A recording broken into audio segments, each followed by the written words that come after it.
ikhlasu dini lillahi ta'ala wahdahu la syarikalah, yaitu mengikhlaskan agama hanya untuk Allah tabaraka wa ta'ala, tidak ada sekutu baginya. Dan penjelasan lawan dari ikhlas yaitu syirik kepada Allah azza wa jalla. Wa qawlu aktsarul qur'ani fi bayani hadzal asl min wujuhi syatta, dan kebanyakan Al-Qur'an menjelaskan pondasi ini dari berbagai sisinya. Bi kalami yafhamuhu ablagul 'ammah, dengan kalam yang dapat dipahami oleh orang-orang awam yang paling bodoh sekalipun. Summa lamma sara ala aktsaril ammati ma sara, kemudian terjadilah pada sebagian besar umat apa yang telah terjadi, yang mana setan menampakkan keikhlasan kepada mereka dalam bentuk penghinaan pada orang-orang saleh dan meremehkan hak-hak mereka. Dan setan menggambarkan kepada mereka syirik kepada Allah sebagai bentuk cinta kepada orang-orang saleh dan mengikuti mereka. Pada poin pertama ini jemaah dengan Allah azza wa jalla ada 4 poin.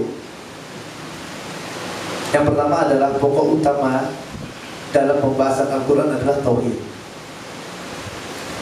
Poin yang kedua, dalil yang menjelaskan tentang tauhid sangat gamblang sehingga dapat difahami oleh semua orang. Poin yang ketiga dari usul yang pertama ini, syaitan menjadikan tauhid seolah-olah penghinaan terhadap orang soleh. Syaitan menjadikan tauhid kepada Allah seolah-olah menghinakan orang soleh. Poin yang keempat, syaitan menjadikan syirik kepada Allah sebagai pemuliaan kepada orang-orang soleh. Kita akan bahas satu persatu. Poin yang pertama adalah pokok utama dalam pembahasan Al-Quran adalah tauhid, sebagaimana apa yang disebutkan oleh muallif rahimahullah ta'ala tadi, yang mana beliau mengatakan bahwasanya perkara yang pertama yang dipahami oleh orang-orang awam di kalangan kaum muslimin, akan tapi banyak orang yang cerdas yang tidak memahami perkara ini, adalah ikhlasu dini lillahi ta'ala wahdahu la syarikalah, mengikhlaskan agama untuk Allah semata dan tidak menyekutukannya, dan penjelasan lawannya yaitu syirik kepada Allah. Yang mana usul yang pertama ini jemaah dengan Allah azza wa jalla, dia merupakan aslul usul, pokok yang paling pokok, pokok yang paling pokok, yang paling penting di antara yang lainnya. Bahkan Allah Taala utus para rasul untuk pokok yang pertama ini, itu apa? Untuk tauhid kepada Allah azza wa jalla. Walaqad ba'atsna fi kulli ummatin rasulan an i'budullaha wajtanibut taghut.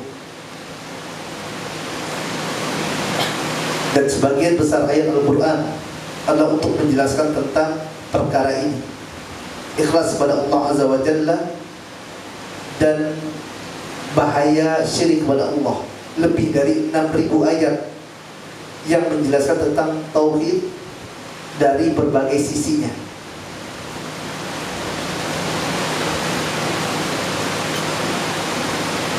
Bahkan saking jelasnya, banyaknya penjelasan yang Allah Taala berikan tentang masalah tauhid ini, tentang bahaya syirik,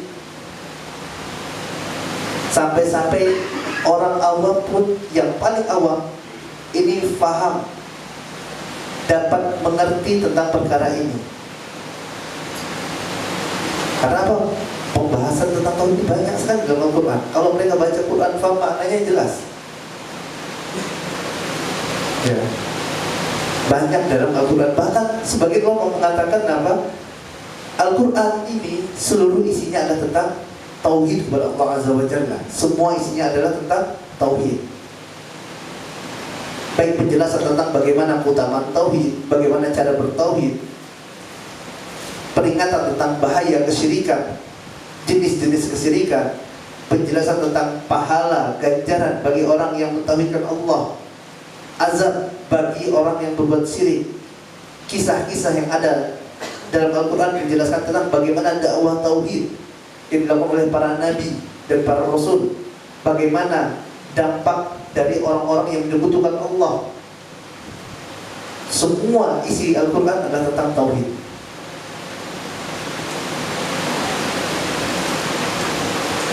Al-Imam Ibnu Qayyim rahimahullah ta'ala mengatakan Al-Quran isinya adalah tauhid. Mungkin kita bertanya, Ustaz, bukankah Al-Quran itu terbagi 3? Tauhid, hukum, dan kisah. Maka Ibnu Qayyim rahimahullah ta'ala menjelaskan bagian pertama dari Al-Quranul Karim adalah menjelaskan tentang nama-nama, sifat-sifat, dan perbuatan Allah Azza wa Jalla. Dan ini adalah tauhid kepada Allah Azza wa Jalla. Ini bagian pertama dari Al-Quranul Karim, menjelaskan tentang nama-nama, sifat, dan perbuatan Allah. Bagian yang kedua dari Al-Quran menjelaskan tentang apa? Hukum. Maka konsekuensi dari seorang yang mentauhidkan Allah Azza wa Jalla terhadap hukum yang Allah turunkan, jika benar tauhidnya kepada Allah, maka dia akan kerjakan apa yang Allah Taala perintahkan tersebut. Kalau benar tauhidnya kepada Allah, maka dia akan tinggalkan apa yang Allah Taala larang. Dan ini tauhid kepada Allah. Kemudian bagian yang ketiga adalah kisah. Naam, kisah, yaitu kisah-kisah tentang apa? Tentang tauhid. Kisah yang cerita tentang dakwah para rasul, mengajak umat untuk mengesahkan Allah Azza wa Jalla. Kisah tentang hukuman bagi orang-orang yang menyekutukan Allah. Maka tidak salah sewaktu dikatakan bahwasanya Al-Quran isinya semuanya adalah tentang tauhid kepada Allah Azza wa Jalla. Jamaah yang dimuliakan Allah Azza wa Jalla, tauhid secara umum dia adalah ifradullah, mengesahkan Allah Azza wa Jalla dalam perkara yang memang merupakan khususan bagi Allah Azza wa Jalla.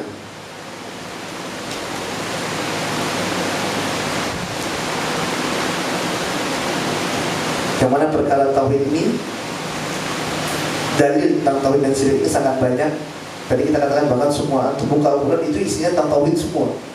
Namun ternyata di antara manusia ada yang tidak faham, tidak connect dengan perintah Allah Azza wa Jalla ini.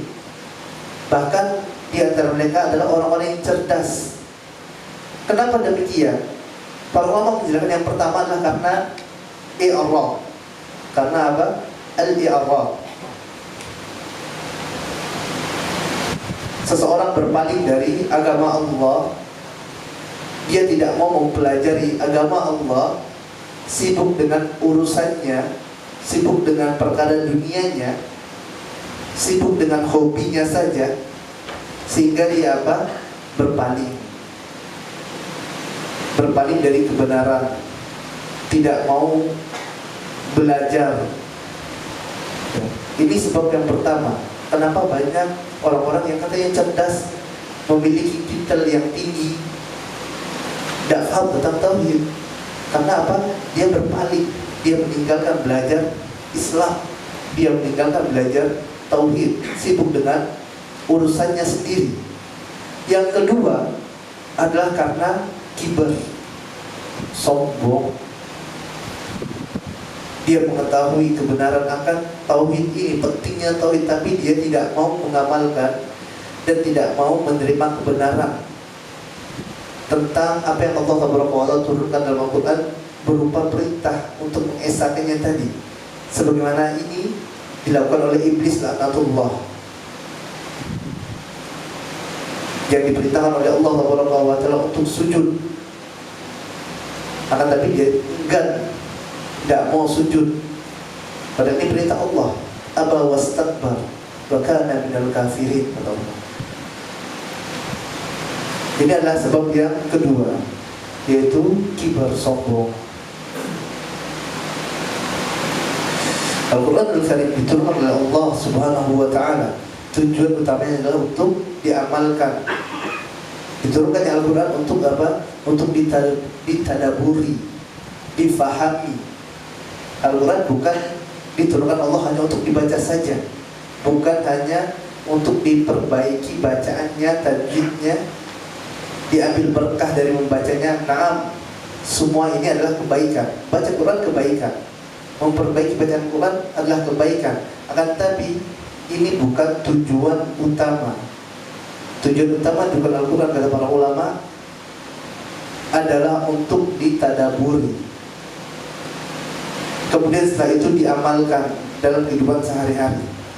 Dan apabila seorang mentadaburi isi Al-Quran, maka dia akan faham bahwasanya Allah Ta'ala menginginkan darinya agar hamba-hambanya mengesahkan Allah Ta'ala dalam beribadah kepada Allah Ta'ala dan tidak menyekutukannya dengan sesuatu apapun juga.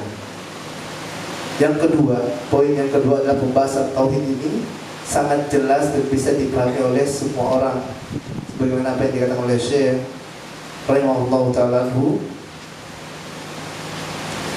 wa qawmu aktsarul Qur'an fi bayani hadzal asl min wujuhi syatta.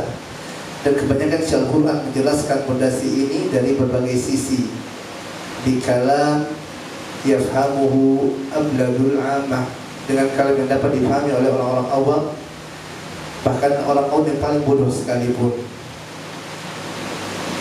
Ya, sangat jelas. Contoh dalam firman Allah Ta'ala dalam surah Az-Zariyat, Allah Ta'ala katakan, wa ma khalaqtul jinna wal insa illa liya'budun.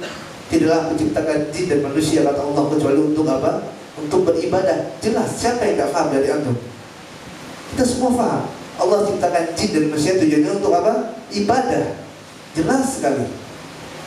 Ya, maka manusia tinggal mencari apa itu ibadah. Bagaimana syarat-syarat ibadah? Apa saja yang harus dilakukan saat beribadah? Ya.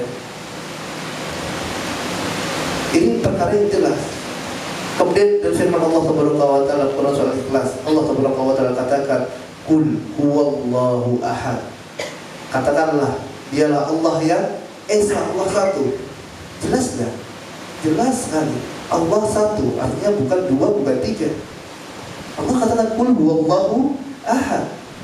Maka orang yang tidak sekolah sekalipun faham.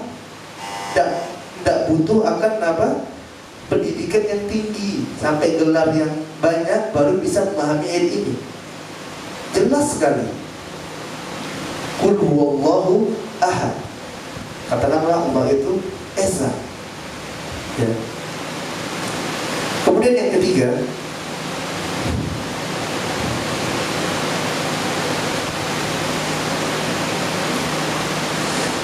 syaitan menjadikan tauhid seolah-olah penghinaan kepada orang-orang yang soleh. Ya, beliau mengatakan, semalam nasara ala aksaril ummah nasara. Kemudian terjadilah pada sebagian besar umat apa yang terjadi setelah berlalunya waktu. Syaitan menampakkan tauhid kepada Allah dalam bentuk penghinaan pada orang-orang soleh, penghinaan kepada para wali.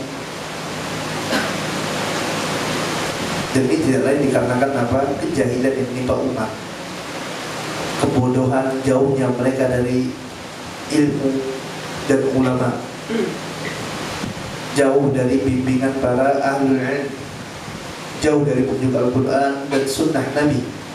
Maka syaitan menampakkan kepada mereka seolah-olah tauhid adalah meremehkan orang saleh. Kalau antum mentauhidkan Allah, antum tidak hormat kepada orang-orang soleh, tidak hormat kepada para wali, tidak mencintai ahlul bait. Kenapa? Karena antum mentauhidkan Allah.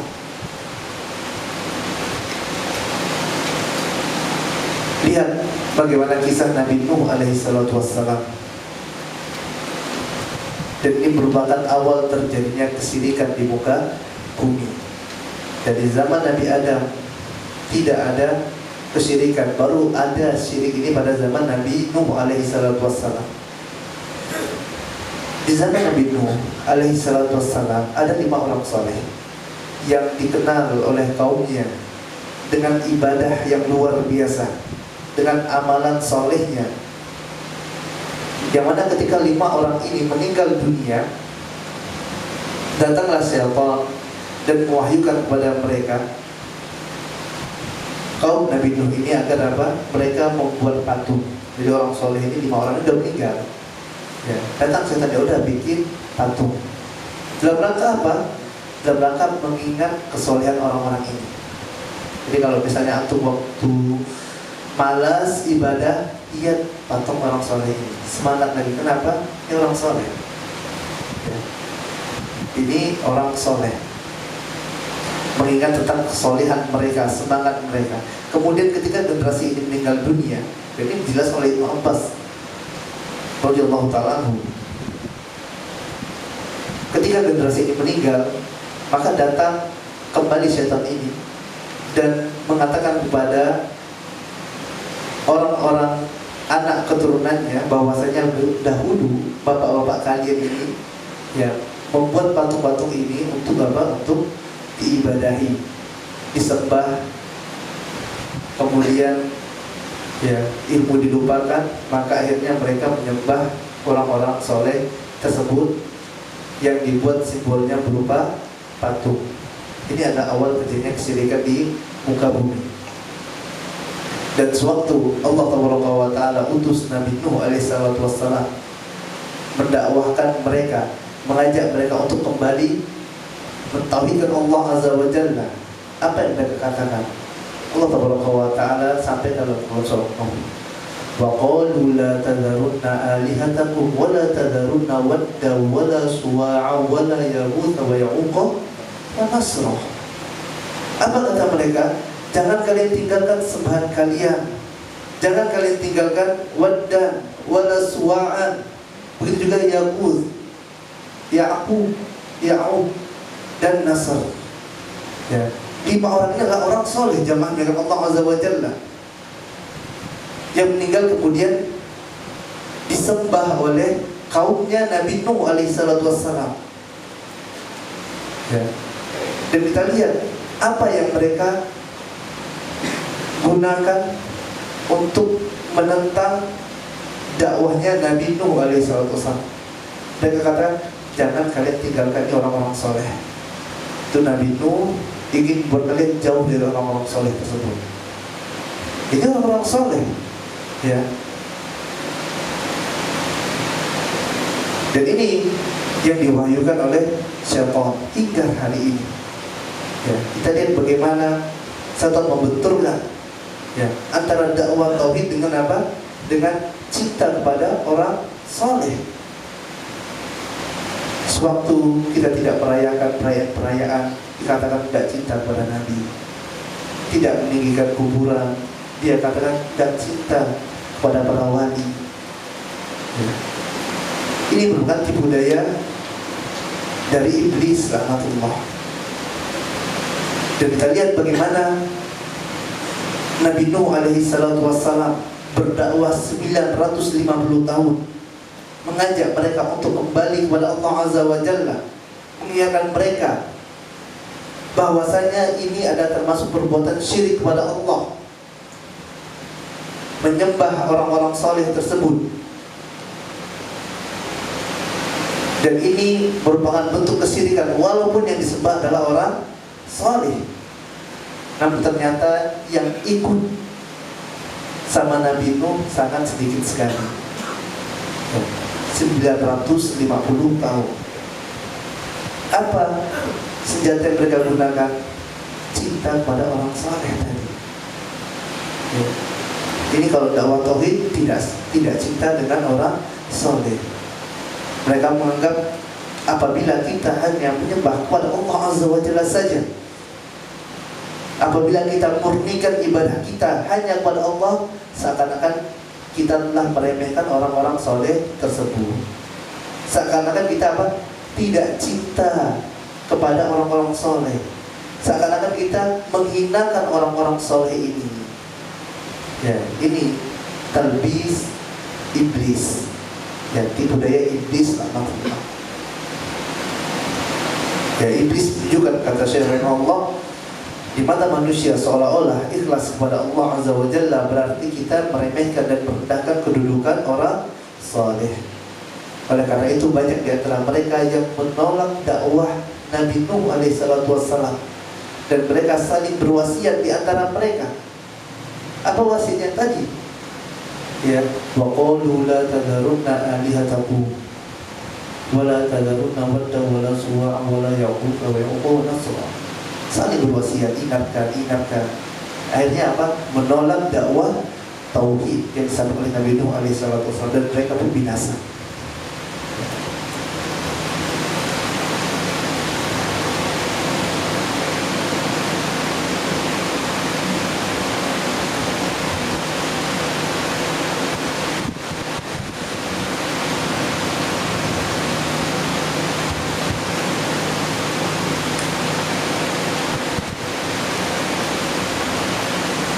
Adapun cara yang benar, kata muallif rahimahullah, ya,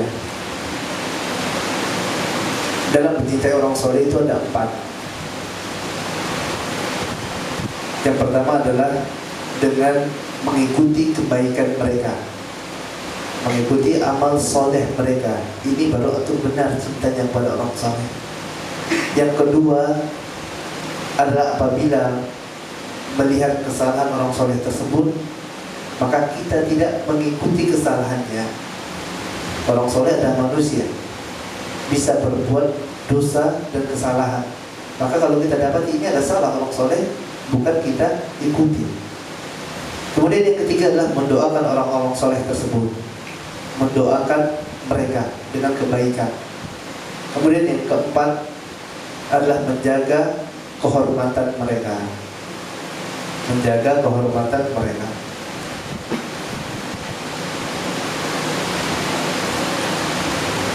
Kemudian poin yang keempat dari usul yang pertama ini adalah syaitan menjadikan syirik seolah-olah memuliakan orang soleh. Syaitan menjadikan kesyirikan seolah-olah syirik inilah yang benar mencintai orang soleh. Sebagaimana apa yang dikatakan oleh Syekh rahimahullah, wa azharallahu syirku billah fi surati mahabbatis salihin wal ba'ihim. Setan menampilkan seolah-olah syirik kepada Allah adalah bentuk cinta kepada orang soleh dan mengikuti mereka.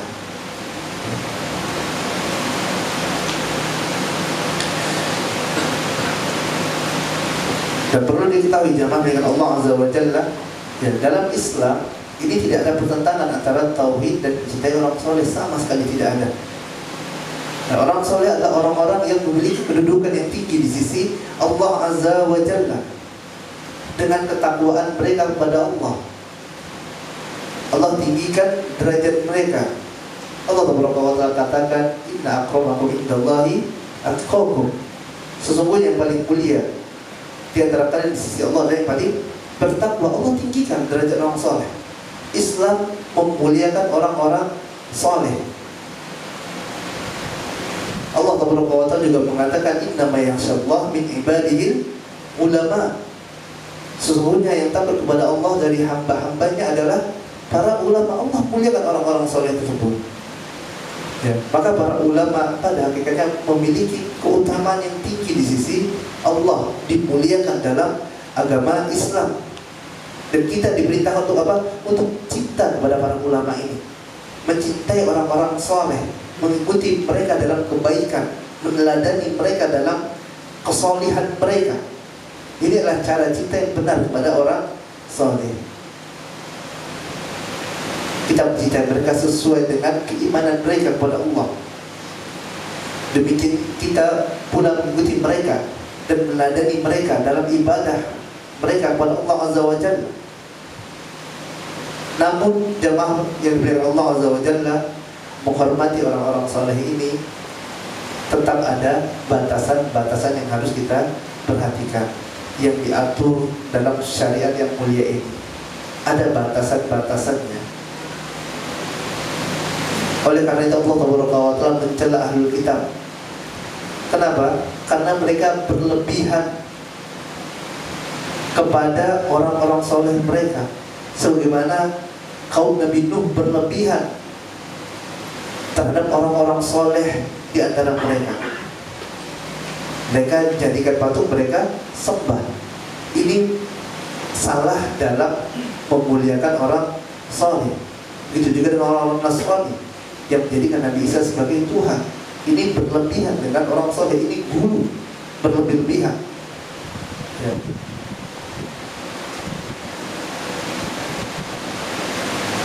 Begitu juga cinta kita pada Nabi yang mulia sallallahu alaihi wasallam. Kita cinta pada Rasulullah, tapi tidak boleh berlebihan. Ada batasan-batasan syariat. Tidak boleh berlebihan. Bahkan Nabi yang mulia sallallahu alaihi wasallam sendiri yang mencela orang yang gulu terhadap beliau sallallahu alaihi wasallam. Rasul yang mencelanya dan melarang untuk gulu kepada beliau sallallahu alaihi wasallam. Rasulullah SAW mengatakan, la tudruni kama atratin nasara ibn Maryam fa inna ma ana abduhu faqulu abdullahi wa rasuluh. Janganlah kalian berlebih-lebihan kepadaku, kata Nabi yang mulia sallallahu alaihi wasallam, sebagaimana orang-orang Nasrani berlebih-lebihan kepada Isa bin Maryam. Fa inna ma ana abduhu, sungguhnya aku adalah hamba Allah. Faqulu abdullahi wa rasuluh, maka katakanlah hamba Allah dan utusannya. Ini batasan dan cintai orang soleh. Siapa yang lebih soleh daripada Nabi yang mulia sallallahu alaihi wasallam? Tidak ada jamaah. Rasulullah SAW adalah orang yang soleh ya. Kalaulah Nabi yang mulia SAW melarang kita untuk gulu kepadanya, berlebihan dalam cintai Nabi yang mulia SAW, maka apalagi kepada orang-orang selain dari beliau sallallahu alaihi wasallam ya. Dan di antara bentuk gulu terhadap orang-orang soleh di zaman sekarang adalah yang pertama, berdoa kepada orang yang soleh yang sudah meninggal. Ini di antara bentuk gulu, minta pada orang soleh, pada orang soleh yang telah meninggal. Kalau minta kepada orang soleh yang masih hidup, silakan minta didoakan, minta didoakan. Tapi kalau sudah meninggal, ini yang dilarang. Kemudian bentuk gulu juga kepada orang soleh yang kedua adalah membangun, yang meninggikan kuburan-kuburan mereka, menghias-hiasinya. Inilah bentuk gulu kata para ulama. Kemudian juga di antara bentuk gulu kepada orang soleh adalah beriktikaf, iktikaf di kuburan orang-orang soleh tersebut. Ini semua adalah termasuk di antara gulu terhadap orang-orang soleh. Ya, semoga Allah Taala selamatkan kita dari tindakan-tindakan yang demikian. Nah, Assalamualaikum warahmatullahi wabarakatuh wal hadirin wa jami'il muslimin. Qala musannif rahimahullahu ta'ala, al-aslu tsani amara Allahu bil ijma'i fid dini wa naha 'anil tafarruqi fihi. فبين الله هذا بيانا شافيا تفهمه العوام ونهانا أن نكون كالذين تفرقوا واختلفوا قبلنا فهلكوا. وذكر أنه أمر المسلمين بالإجماع في الدين ونهاهم عن التفرق فيه، ويزيده وضوحا ما وردت به السنة من العجب العجاب في ذلك. ثم صار الأمر إلى افتراق في أصول الدين وفروعه هو العلم والفقه في الدين، وصار الإجماع في الدين لا يقوله إلا زنديق أو مجنون. Perkara kedua, usul yang kedua yang dibawakan oleh muallif adalah tentang persatuan, tentang persatuan kaum muslimin. Allah Ta'ala memerintahkan kaum muslimin untuk bersatu dan melarang dari berpecah belah. Ada 9 poin yang insya Allah akan kita sampaikan pada poin yang kedua ini. Yang pertama adalah dalil yang memerintahkan kaum muslimin untuk bersatu dan melarang dari berpecah belah. Kemudian yang kedua, penjelasan bahwasanya perintah untuk bersatu antara kaum muslimin ini adalah sesuatu yang telah sangat jelas dan dapat difahami oleh orang awam. Yang ketiga, persatuan yang dimaksud adalah persatuan di atas al-haq, di atas kebenaran, bukan selainnya. Kemudian yang keempat, syaitan yang menyeru agar kaum muslimin berpecah belah. Yang kelima, kaum muslimin terpecah menjadi 73 golongan. Kemudian yang keenam, solusi dalam menghadapi perpecahan dan perbedaan. Kemudian yang ketujuh, perbedaan ulama dalam masalah fikih bukan termasuk perpecahan.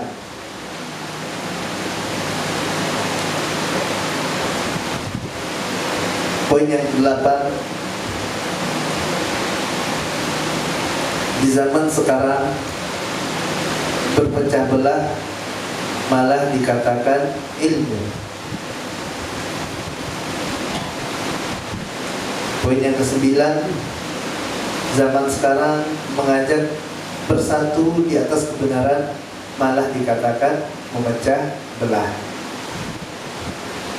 Poin yang pertama, muallif mengatakan rahimahullah ta'ala, pondasi yang kedua, amarallahu bijtima'i fiddin, Allah memerintah kita untuk bersatu dalam agama.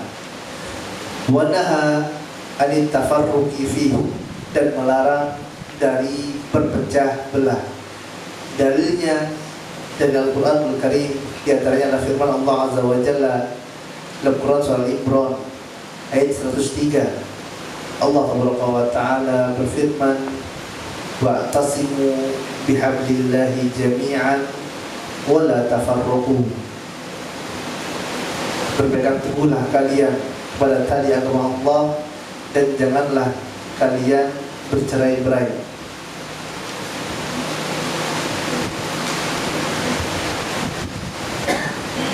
Kemudian dalam persoalan Anfal ayat 46, Allah Ta'ala mengatakan, wa ati'ullaha wa rasulahu wa la tanaza'u, taatilah Allah, taatilah Rasulnya, dan janganlah kalian saling berpecah belah, janganlah kalian saling berselisih. Dan dalil-dalil yang lain banyak sekali. Kemudian dalil dari hadis Nabi. Dalam Al-Quran kita cukupkan 2 saja karena keterbatasan waktu. Adapun dalil dari sunnah, yang muallif mengatakan, wa yaziduhu wuduhan ma waradat bihi sunnah min al-ajab al-ujjab fi dhalik, dan kejelasan tentang perintah persatuan kaum muslimin ini, perintah untuk bersatu dan larang untuk berpecah belah, ini semakin jelas lagi dengan banyaknya dalil dari sunnah Nabi, dari hadis Nabi yang mulia. Di antaranya adalah hadis yang diriwayatkan oleh Imam Muslim, hadis yang diriwayatkan oleh Imam Muslim. Nabi yang mulia SAW mengatakan, innallaha yarda lakum thalatha, wa yakrahu lakum thalatha. Sesungguhnya Allah Taala ridho kepada kalian dalam 3 hal dan benci dalam 3 hal. Fayardha lakum an ta'buduhu wa la tusriku bihi syai'an wa an ta'tasimu bihablillahi jami'an wa la tafarraqu wa yakrahu lakum qila wa qal wa kasratas su'al wa idha'atil mal. Allah Taala ridho kepada kalian dalam 3 hal. Yang pertama, yaitu kalian beribadah hanya kepada Allah Taala saja dan kalian tidak menyekutukannya.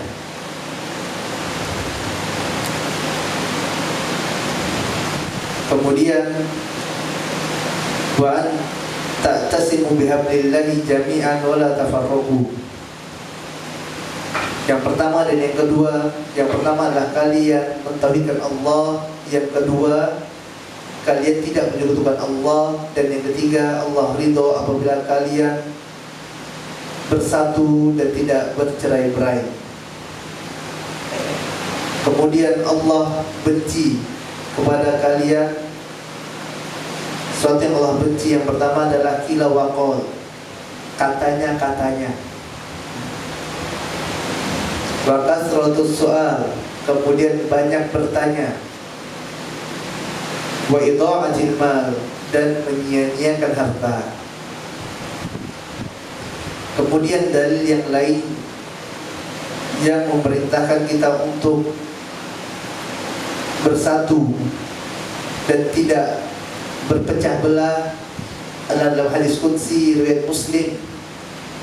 Allah Taala mengatakan, la tahasadu wa la tanajasu wa la tabaghadu wa la tadabaru wa la tabi' ba'dukum ala bai'i ba'd wa kunu ibadallahi ikhwana, al-muslimu akhul muslim. Dalam hadis qudsi Allah Taala mengatakan, janganlah kalian saling hasad, la tahasadu. Kemudian Allah Taala mengatakan, janganlah kalian saling jual beli najas, wala tanajasu. Jual beli najas adalah seorang di dalam muamalah, seorang yang dia menawar barang dengan harga yang lebih tinggi dengan tujuan untuk mengecoh pembeli yang lainnya. Contoh biasanya dalam lelang, seorang penjual mengatakan, saya jual barang ini, jam ini dengan harga 1 juta. Kemudian nanti ada temannya bilang, saya mau beli 5 juta, padahal dia tidak ada keinginan. Tujuannya apa? Biar yang lain angkat harga. Dan ini dilarang. Dia tidak ada keinginan untuk beli. Tujuannya cuma untuk apa? Untuk merusak harga. Ini namanya jual beli najas, menawar barang lebih tinggi dengan tujuan untuk mengecoh. Kemudian Allah mengatakan, wala tabaghadu, janganlah kalian saling membenci. Wala tadabaru, dan janganlah kalian saling membelakangi, saling memalingkan badan, saling malingkan muka.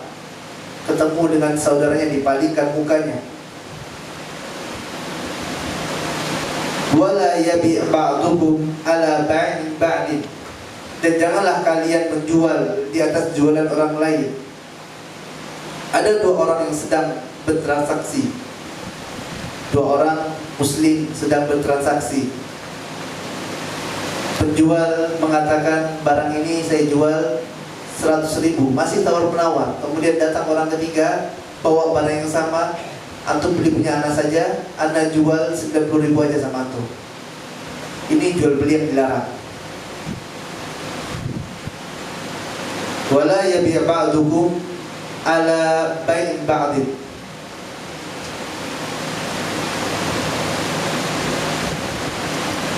wa kunu ibadallahi ikhwana, Jadilah kalian hamba Allah yang bersaudara. Al-muslimu ahul muslim. Seorang muslim adalah saudara bagi muslim yang lainnya. Dalam hadis yang lain,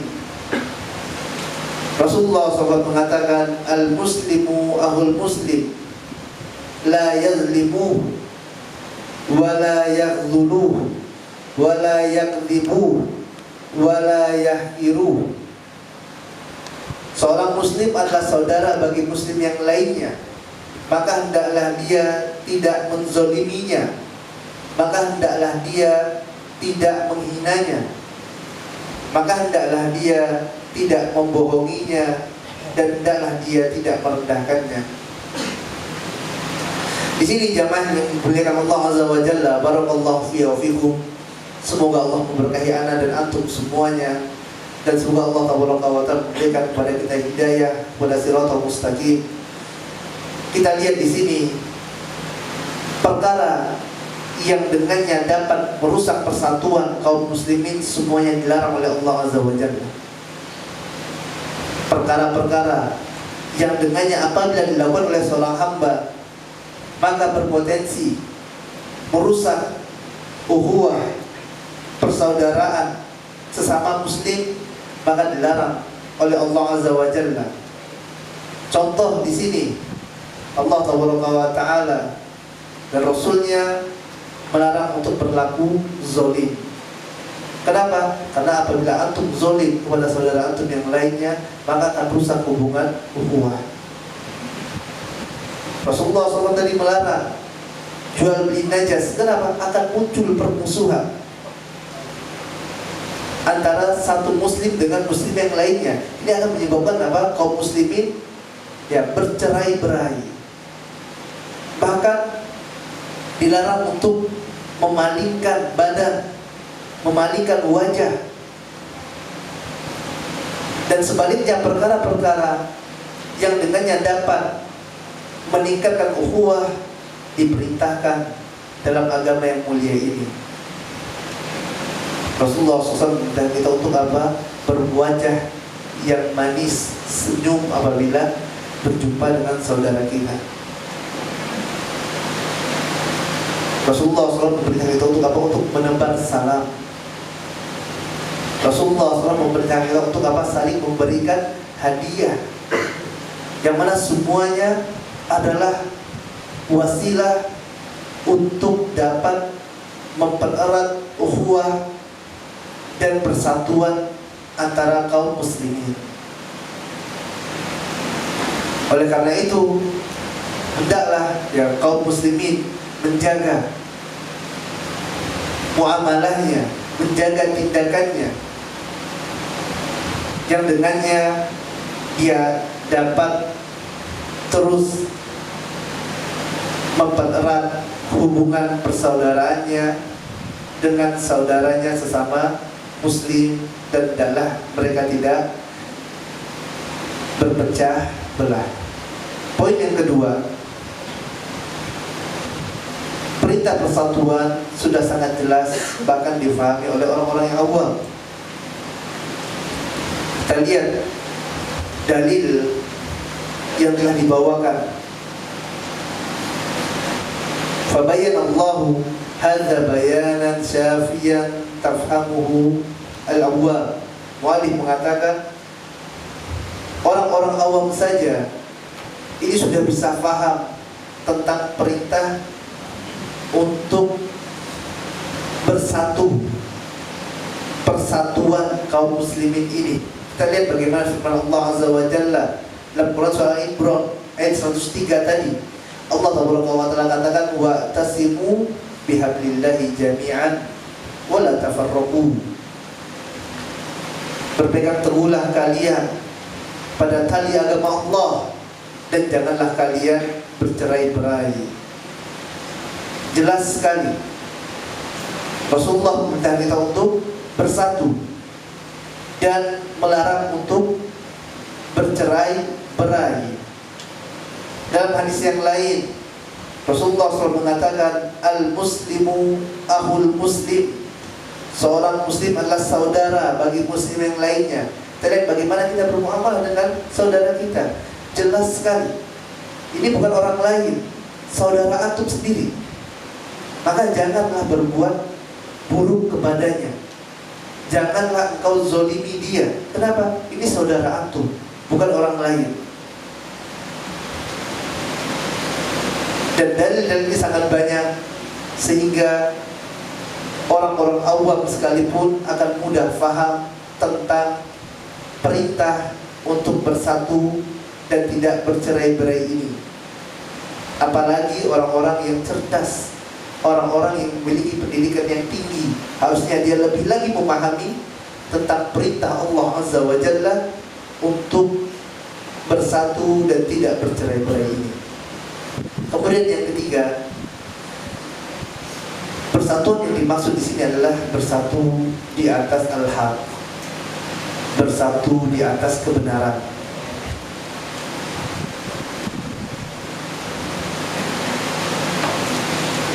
Bukan bersatu di atas yang lainnya, bukan bersatu karena partainya sama, bukan.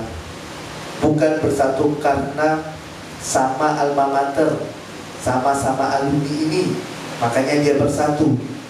Bukan bersatu karena hobi yang sama, sama-sama suka futsal, makanya ngumpul bareng, atau sama-sama suka bulu tangkis. Namun persatuan yang dimaksud di sini adalah persatuan di atas al-haq, persatuan di atas kebenaran. Makanya Allah Taala katakan, wa'tasimu bihablillah. Bersatulah kalian, berpegang teguhlah kalian dengan apa? Dengan tali agama Allah. Hablillah di sini ada Al-Quran dan As-Sunnah. Kemudian jamaah yang dengan Allah Azza wa Jalla, jangan sampai salah kaprah dengan alasan persatuan kemudian meniadakan amar ma'ruf nahi munkar. Alasannya apa? Persatuan. Alasannya apa? Ukhuwah. Maka kalau dia lihat ada saudaranya melakukan kesyirikan, udahlah biarkan aja, nanti kalau ditegur rusak ukhuwah. Dia lihat saudaranya mengerjakan amalan bid'ah, dibiarkan saja. Kenapa? Nanti merusak ukhuwah. Lihatnya saudaranya makan riba, dibiarkan aja. Akhirnya apa? Tidak ada amar ma'ruf nahi munkar dengan alasan persatuan. Ini keliru jamaah yang dengan Allah Azza wa Jalla. Bersatu di sini bukan berarti tidak ada amar ma'ruf nahi munkar. Kita diperintahkan untuk bersatu, yaitu bersatu di atas akidah yang lurus. Kita bersatu dalam ibadah kepada Allah Azza wa Jalla, bersatu dalam muamalah, dan dilarang kita untuk berpecah belah. Akan tapi kita juga diperintahkan untuk amar ma'ruf nahi munkar. Bahkan Allah Taala katakan di antara wasilah yang dengannya dapat mempererat persatuan dan ukhuwah kaum muslimin adalah amar ma'ruf nahi munkar. Ini merupakan wasilah yang dengannya dapat mempererat ukhuwah sama muslim. Oleh karena itu ketika Allah Taala di dalam ayat yang menyebutkan tentang perintah bersatu dalam Quran surah Al-Imran ayat 103 tadi, yang mana Allah Taala katakan wa'tasimu bihablillahi jami'an wa la tafarraqu. Pada ayat yang setelahnya ayat 104 Allah Taala mengatakan wal takum minkum ummatun yad'una ilal khair wa ya'muruna bil ma'ruf wa yanhauna 'anil munkar. Dan hendaklah di antara kalian ada golongan yang dia mengajak kepada kebaikan, wa ya'muruna bil ma'ruf, dan mengajak kepada yang ma'ruf, wa yanhauna 'anil munkar, dan mencegah kepada yang munkar. Setelah ayat yang menjelaskan tentang perintah Allah untuk bersatu, tidak bercerai-berai. Allah perintahkan untuk amar ma'ruf nahi munkar. Di sini para ulama menjelaskan di antara wasilah persatuan umat Islam adalah adanya amar ma'ruf nahi munkar. Makanya dengan ini, dengan amar ma'ruf nahi munkar tadi, kita dapat bersatu dengan persatuan yang hakiki, dengan persatuan di atas agama Islam, persatuan di atas kebenaran. Dan amar ma'ruf nahi munkar ini merupakan di antara sifat orang yang beriman. Allah Taala katakan dalam Quran surah Taubah ayat 71, wal mu'minuna wal mu'minatu ba'duhum awliya'u ba'din ya'muruna bil ma'ruf wa yanhauna 'anil munkar. Dan orang-orang yang beriman laki-laki dan perempuan, sebagian dari mereka adalah penolong bagi sebagian yang lain. Mereka saling beramar ma'ruf nahi munkar. Namun tentunya yang perlu digarisbawahi jamaah yang dimuliakan Allah Azza wa Jalla, tetap harus kita perhatikan aturan-aturan syariat dalam melakukan amar ma'ruf nahi munkar tersebut. Ya, kita harus lihat batasan-batasannya, adab-adabnya, jangan serampangan dengan mengatasnamakan amar ma'ruf nahi munkar, akan tapi ya ternyata yang dilakukan adalah kemungkaran. Kemudian yang keempat, syaitan yang mengajak kaum muslimin pada perpecahan. Dalilnya adalah Quran surah Al-Maidah ayat 91. Allah Taala berfirman, innama yuridu syaitanu an yuqi'a bainahum al-adawata wal baghdha fil khamri wal maisir. Sesungguhnya syaitan yang menginginkan untuk kalian permusuhan dengan khamar, minuman keras, dan maisir, yaitu perjudian. Jadi yang mengajak, yang menyuruh kepada perpecahan itu adalah syaitan laknatullah. Dan wasilahnya diantaranya dengan khamar, dengan minuman keras. Dan wasilahnya diantaranya dengan apa? Dengan judi, dengan taruhan. Seorang dia olahraga, main bola, taruhan, akhirnya apa? Kelahi, rusak ukhuwah. Main badminton, taruhan, akhirnya apa? Rusak ukhuwah. Jadi merupakan di antara wasilah yang dilakukan oleh syaitan laknatullah untuk memecah belah barisan kaum muslimin. Kemudian yang kelima, berpecah belah merupakan sebab kebinasaan. Sebagaimana apa yang dikatakan oleh muallif, wa nahana an nakuna kalladzina tafarraqu wa ikhtalafu qablana fahalaku. Allah Ta'ala telah melarang kita menjadi orang-orang, menjadi seperti orang-orang sebelum kita, baik itu dari Yahudi dan Nasrani yang mereka berselisih, mereka berpecah belah dalam agama mereka, fahalaku, maka akhirnya mereka pun hancur dan dihancurkan oleh Allah Azza wa Jalla. Dalam hadis yang diriwayatkan oleh Imam Tirmidzi dan yang lainnya, Rasulullah SAW menjelaskan bahwasanya orang Yahudi telah berselisih dan berpecah menjadi 72 kelompok. Orang Nasrani telah berpecah menjadi 72 kelompok.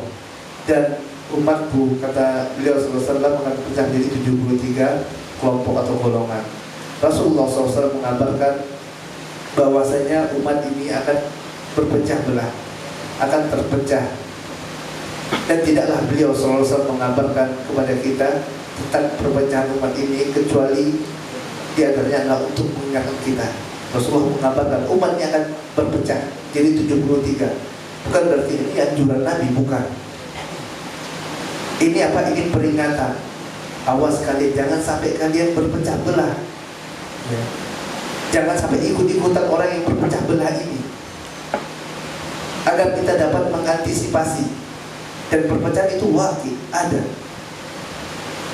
Jangan sampai kita terperosok dalam apa yang dilarang oleh Allah Taala dan Rasulnya tersebut. Kemudian yang keenam adalah solusi apabila terjadi perselisihan atau perpecahan, adalah sebagaimana firman Allah Azza wa Jalla dalam Surah An-Nisa. Allah Tabaraka wa Ta'ala berfirman, Ya ayyuhalladzina amanu athi'ullaha wa athi'ur rasul wa ulil amri minkum fa in tanaza'tum fi syai'in farudduhu ila Allahi wa rasul in kuntum tu'minuna billahi wal yawmil akhir dzalika khairun wa ahsanu ta'wila. Wahai orang-orang yang beriman, hendaklah kalian taat kepada Allah dan taat kepada Rasul dan ulil amri di antara kalian. Dan apabila kalian berselisih tentang suatu perkara, farudduhu ila Allah wa Rasul. Baik itu dalam perkara akidah, perkara ibadah, perkara muamalah, apabila kalian berselisih, farudduhu ila Allah wa Rasul. Maka kembalikanlah kepada Allah dan Rasulnya. Dikembalikan kepada Allah maksudnya dikembalikan kepada Al-Quranul Karim. Lihat pendapat kita sesuai tidak dengan Al-Quran. Kemudian dikembalikan kepada Rasul, artinya dikembalikan kepada sunnah-sunnah Nabi yang mulia sallallahu alaihi wasallam. Kita lihat pendapat kita sesuai tidak dengan sunnah Nabi yang mulia sallallahu alaihi wasallam. Apabila sesuai kita ikuti, dan apabila tidak sesuai kita tinggalkan pendapat tersebut.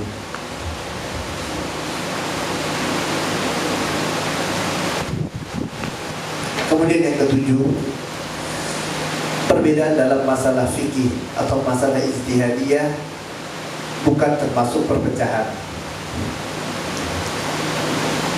Jamaah yang dimuliakan Allah Azza wa Jalla, di dalam fikih ada yang namanya ijtihad, ada yang namanya ijtihadiyah, yaitu masalah yang masih menerima ijtihad.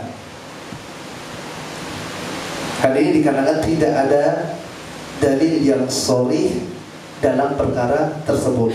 Kalau dalilnya telah sharih jelas, maka tidak ada yang namanya khilaf para ulama. Tidak ada yang namanya khilaf, karena ada dalil yang tidak sharih, inilah makanya ada khilaf, muncul khilaf. Yang mana masing-masing dari mereka bawakan dalil. Maka dalam perkara seperti ini tidak ada yang namanya pengingkaran. Tidak ada yang namanya pengingkaran. Contoh masalah ijtihadiyah, apakah menyentuh wanita membatalkan wudu atau tidak? Ini khilaf para ulama. Sebagian mengatakan menyentuh wanita batal wudunya. Sebagian mengatakan kalau menyentuh wanita, nyentuh saja tidak batal, kecuali kalau berhubungan ini baru batal. Ini masalah khilaf. Maka dalam masalah seperti ini ranah ijtihad, ya. Maka tidak boleh ada pengingkaran. Tidak boleh ada pengingkaran. Kenapa? Karena masing-masing imam memiliki dalil dalam perkara tersebut, dalam masalah ijtihadiyah, dan mereka berusaha untuk mengikuti dalil, baik itu dari Al-Quran ataupun dari sunnah Nabi yang mulia sallallahu alaihi wasallam. Dan akhirnya mereka memilih pendapat dari dua pendapat tersebut, ya. Mereka telah berupaya untuk ikut Al-Quran, untuk ikut hadis. Namun memang setelah masing-masing memilih, setelah masing-masing merojihkan dalil, ternyata masih ada perbedaan pendapat. Dan ini bukan perpecahan. Dan ini bukan perpecahan. Kenapa? Ini ranah ijtihad. Kalau yang benar dapat 2 pahala, pahala benar dalam ijtihadnya, dan yang kedua adalah pahala beristihad dengan ilmu. Kalau salah dapat 1 pahala. Pahala apa? Pahala ijtihad dengan ilmu. Dan ini jamaah yang dimuliakan Allah Azza wa Jalla, sekali lagi kita katakan ini bukan perpecahan. Bahkan hakikatnya ini adalah persatuan. Hakikatnya ini adalah persatuan. Memang sepintas bagi orang awam ini tampak perselisihan, namun pada hakikatnya ini adalah persatuan kata para ulama. Bersatu apa? Bersatu di atas dalil yang paling kuat. Mereka sepakat kita harus beramal dengan dalil yang paling kuat. Makanya Imam Syafi'i milih pendapat ini kenapa? Karena inilah dalil yang paling kuat menurut Imam Syafi'i. Imam Ahmad milih pendapat yang ini. Kenapa? Karena Imam Ahmad beramal dengan dalil yang paling kuat menurut Imam Ahmad. Dan ini persatuan jamaah yang dimuliakan Allah Azza wa Jalla, bukan termasuk perpecahan. Dan sikap seorang muslim masing-masing berusaha untuk mencari kebenaran dengan melihat dalil yang paling kuat tadi, melihat dalilnya. Dan apabila dia sudah menguatkan suatu pendapat, memilih satu pendapat dari pendapat para ulama tadi berdasarkan dengan dalil yang dia pilih, maka hendaklah dia bertoleransi dalam masalah ijtihad ini, dan dia tidak memaksakan kehendak pada yang lain, apalagi mengatakan yang lain sesat. Kenapa? Karena ini adalah ranah ijtihad.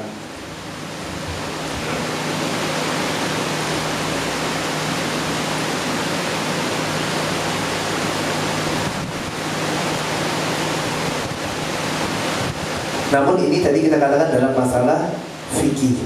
Kalau dalam masalah fikih ini bukan perpecahan, dan kita harus saling berlapang.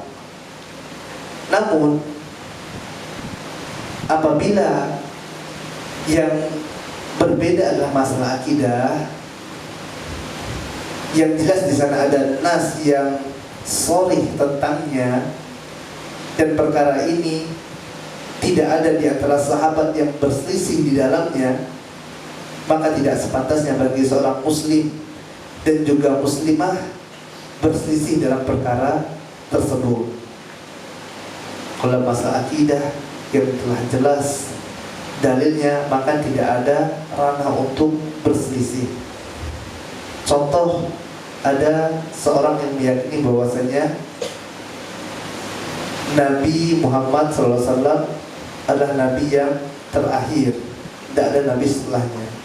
Kemudian ada orang kedua yang berkeyakinan ada Nabi setelah Muhammad SAW.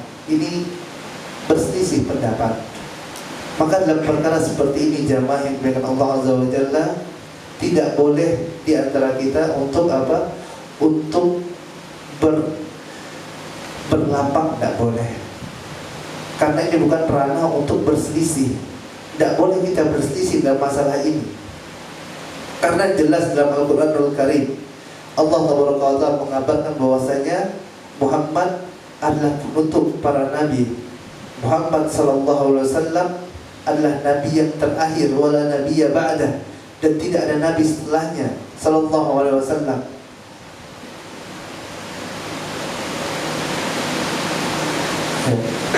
Ini sudah jelas, dan tidak ada satupun di antara sahabat wala tabi'in wala tabi'ut tabi'in yang mereka meyakini ada nabi setelah Muhammad sallallahu alaihi wasallam. Bahkan setiap orang yang mengaku menjadi nabi setelah Muhammad SAW, dia adalah seorang pendusta, kadzdzab, tukang dusta yang harus diperangi. Maka tidak ada yang meyakini, yang mengaku dirinya seorang muslim, meyakini bahwasanya ada nabi setelah Muhammad SAW. Maka perselisihan seperti ini harus diingkari dan bukan termasuk ranah ijtihad. Kenapa? Karena ini perselisihan dalam masalah akidah. Demikian pula jika ada orang yang meyakini bahwasanya Al-Quran telah diubah. Ini Al-Quran sekarang yang ada sama kita ini belum sempurna. Kemudian ada yang mengatakan udah Al-Quran telah sempurna, ini berselisih. Maka ini pun bukan ranah ijtihad, karena udah jelas dalilnya, udah jelas hadisnya. Para sahabat, tabi'in, tabi'ut tabi'in semua sepakat bahwasanya Al-Quran sudah sempurna, dan Allah Ta'ala yang menjaganya. Bukankah Allah Ta'ala mengatakan inna nahnu nazzalna dzikra wa inna lahu lahafizun? Maka apabila ada yang menyelisihi dalam perkara seperti ini, maka kita katakan ini bukan ranah ijtihad. Perselisihan ini harus diingkari, harus disampaikan yang benar seperti ini kepada umat. Ya, karena ini bukan masalah fikih tapi masalah akidah. Begitu juga apabila ada seorang yang muslim mengklaim dirinya muslim kemudian dia mencela sahabat Nabi radhiyallahu alaihim jami'an, atau bahkan sampai mengkafirkan mereka, maka ini pun harus diingkari. Kenapa? Karena nas dalam Al-Qur'anul Karim jelas bahwasanya Allah Subhanahu wa taala memuji para sahabat. Allah Subhanahu wa taala katakan dalam surah Al-Fatih ayat 29, Muhammadun Rasulullah walladzina ma'ahu asyidda'u 'alal kuffar ruhama'u bainahum tarahum ruk'an sujada yabtaghuna fadlan minallahi wa ridwana. Dalam ayat yang lain Allah Subhanahu wa taala mengatakan dalam surah Taubah ayat 100, was-sabiquna al-awwalun minal muhajirin wal ansar walladzina ittaba'uhum bi ihsan radhiyallahu anhum wa radu an. Nas jelas mengabarkan bahwasanya Allah Subhanahu wa taala ridha dengan para sahabat dan mereka dan ijma semuanya kaum muslimin sepakat tentang kebaikan mereka. Maka apabila ada yang mencela para sahabat, ini bukan ranah ijtihad lagi, ini harus diingkari. Kenapa? Karena bertentangan dengan nas yang sahih. Kemudian yang kedelapan, zaman sekarang malah berbalik, berpecah belah, malah dikatakan ilmu. Muallif mengatakan saral amru, kemudian keadaan berubah ila anna al-iftiraq fil usulid-din wa furu'ihi huwa al-ilmu wal fiqhu fid-din. Sehingga orang berpendapat bahwa saya berpecah belah dalam pokok dan cabang agama dianggap sebagai ilmu dan fikih dalam agama. Wasal al-amru bil-ijtima'i la yaquluhu illa zindiq aw majnun. Sehingga tidaklah orang yang memerintahkan ataupun mengajak untuk bersatu, melainkan mereka dianggap zindik atau orang gila. Ya.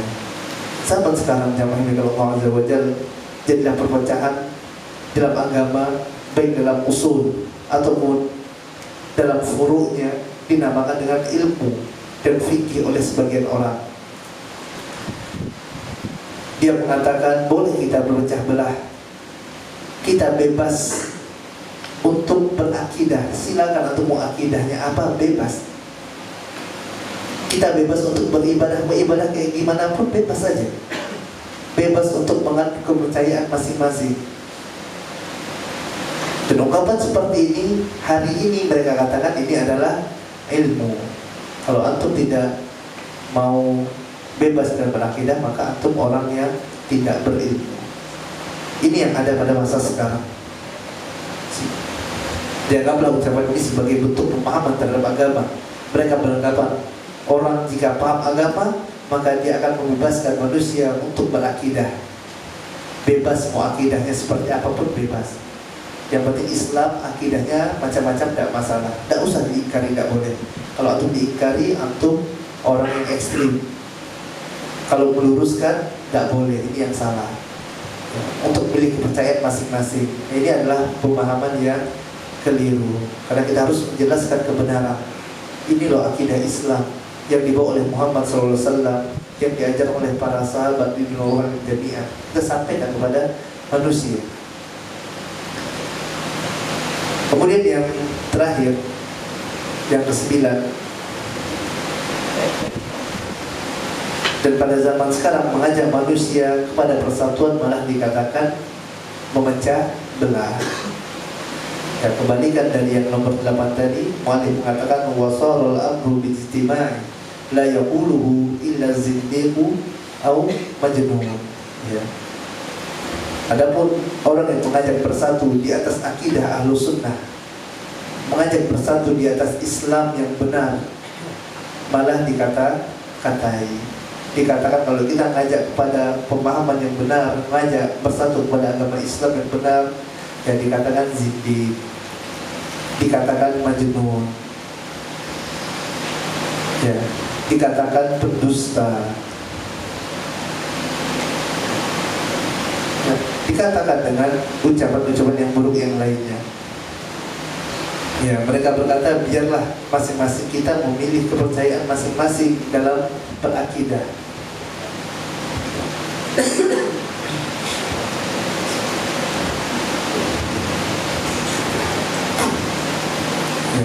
Apabila ada sebagian dari kaum muslimin yang mengajak untuk bersatu di dalam kebenaran di atas agama Islam, untuk meninggalkan akidah-akidah yang batil, apabila ada orang yang mengajak untuk mentauhidkan Allah Azza wa Jalla, menjauhi segala macam bentuk kesyirikan, maka mereka katakan ini adalah orang yang buruk, orang gila, zindik, yang kadrun, ya, kadal gurun, ya. Macam-macam ya istilah mereka. Begitu juga dengan orang yang berulama itu dikata-katai dengan yang tidak. Rasulullah SAW. Dan kita mohon kepada Allah perlindungan dari yang demikian. Sallallahu alaihi wasallam. Coba rasa ini saja yang dapat kita sampaikan pada kesempatan kali ini. Insyaallah akan kita lanjutkan pada sesi besok hari. Apa yang benar datang dari Allah Azza wa Jalla, dan yang salah datang dari pertanyaan dan dari syaitan. Kita akhiri dengan baca doa kafaratul majlis. Subhanallah wa bihamdika, asyhadu an la ilaha illa anta, astaghfiruka wa atubu ilaik. Assalamualaikum warahmatullahi wabarakatuh.